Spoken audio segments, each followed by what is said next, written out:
when you have Krishna present to guide you through the Gita, all you need to do is follow him.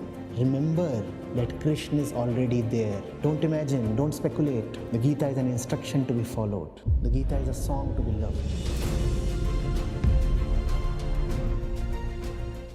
Pranam Acharya.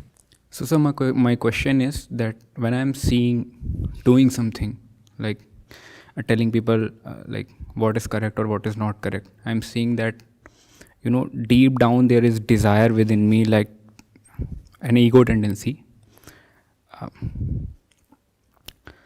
That's not very like promoting veganism or kind of something. So when I'm saying to my parents, don't eat milk products, okay, so it's not about that don't eat milk products. I just want to gain a kind of respect in the eyes of my parents. So what I'm seeing it is. So there is a deep ego tendency within me. So when I'm seeing that I'm such a worthless person. So why should I promote the service of truth and all that? Like I'm not worth of it. I have this kind of feeling when I'm doing these things. Why should you serve the truth when you are a worthless person? You should serve the truth exactly because you are a worthless person. How else will you become worthy?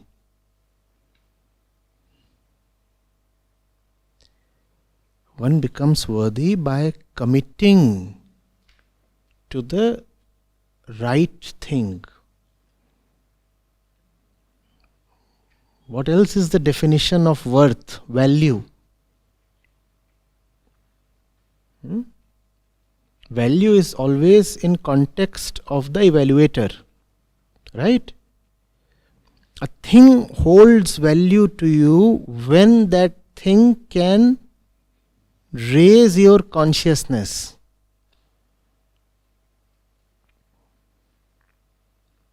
Elevation of consciousness is the only real value addition. All else is just accessories. Right? And only the pursuit of truth can elevate your consciousness. So if you feel that inwardly you are at some lowly point, then it becomes even more important for you to chase the truth. What does it mean to chase the truth? Is the truth hidden somewhere, some kind of treasure herd or something? What do we mean by chasing the truth? Identifying the false and having the courage to drop it. Chasing the truth is not like a treasure hunt. It's not like chasing a job or money or something else. Right? Remember, Vedanta proceeds through neti, through negation. So chasing the truth means not chasing the false. Identify what is false in your life, what is deceptive in your life, and then, like a man, drop it. What is the definition of falseness? That which is not what it appears to be is false. That which is not what it appears to be is false. Does falseness lie in the thing?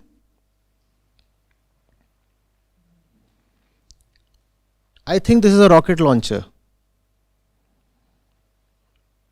And then you come and convince me that this is just a humble pen. So I should vent my rage on the pen and destroy it? Because the pen was false and fooled me? Does falseness lie in the thing, in the object that you perceive? I thought this is a rocket launcher. Who should be destroyed? This thing? The desire-driven perceiver. I'm fond of space travel. So even a pen appears like a rocket or something. Are you getting it? My desire is skewing my vision, totally distorting it. Anything that I see is just not what I take it to be. Things are not to be blamed. So when we say chase the truth, we mean identify the false and drop it. What is to be dropped? The one within that just cannot see the reality of things.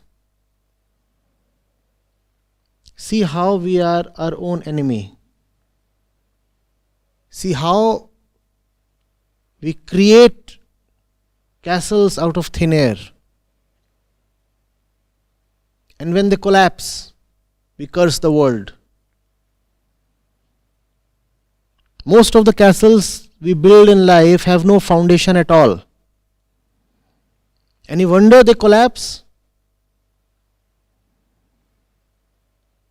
But we are so fond of castles. We just build them. If I can't have it, I can imagine it.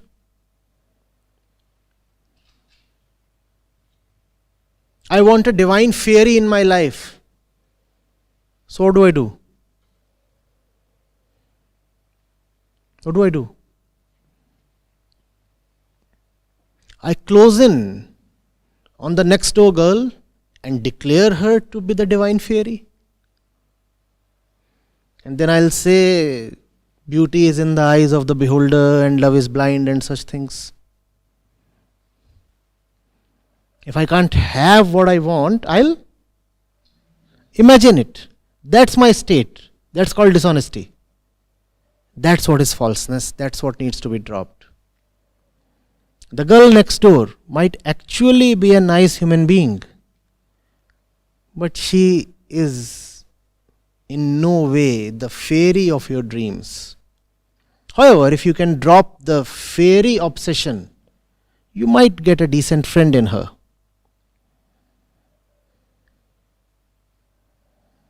Are you getting it?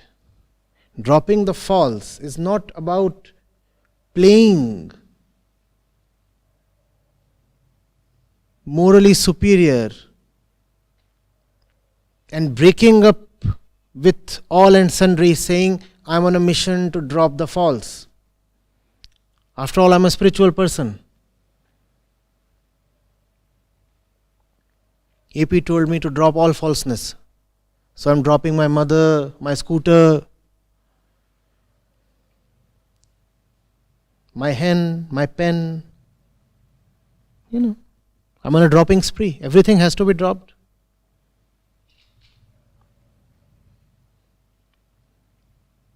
Drop everything, but just do not drop the dropper. Nice. No?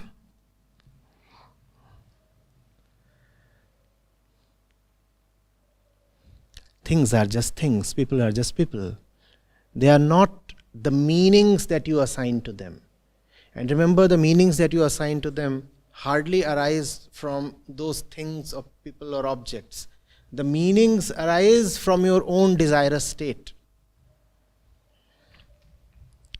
And when desires are not fulfilled, who do we blame? The objects. But the object never really promised on its own that it's the thing that you want. You kept telling the object, you are my fairy. In fact, the object was always a bit puzzled. Fairy, me, really? But then she accepted, and fine. It's like a gift in love. And sounds nice, no? Fairy. After a while, in her own eyes, she became the fairy.